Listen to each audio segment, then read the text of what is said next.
cela ressemble à un chantier, mais derrière ces murs se cache en fait un temple protestant illégal.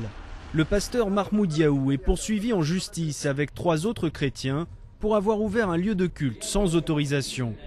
Le juge et le procureur, c'est-à-dire lorsqu'ils ont fini leurs études, ils ont commencé leur travail, ils prêtent serment, de manière à garantir le droit à la justice.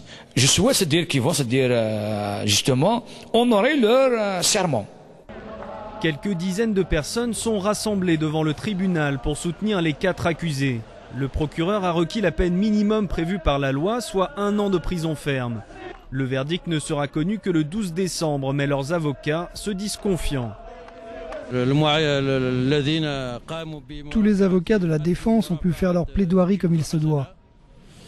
On est en face d'un juge qui comprend bien la situation. Espérons que le verdict sera à la hauteur de nos attentes.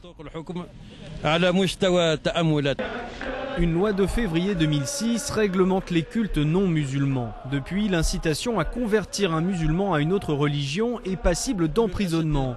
Ces mesures ont été prises suite à des rumeurs affirmant que la Kabylie était victime d'une campagne massive d'évangélisation.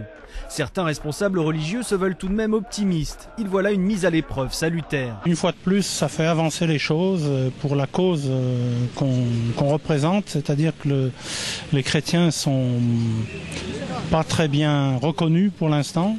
Donc on espère que les choses vont progresser et que les gens vont devenir plus tolérants, en tout cas une partie de la population.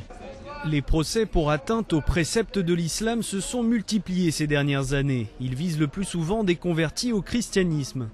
Mais jusqu'à maintenant, la relaxe reste la règle et le Premier ministre algérien a récemment déclaré devant l'Assemblée nationale que la liberté de culte serait toujours garantie dans le pays.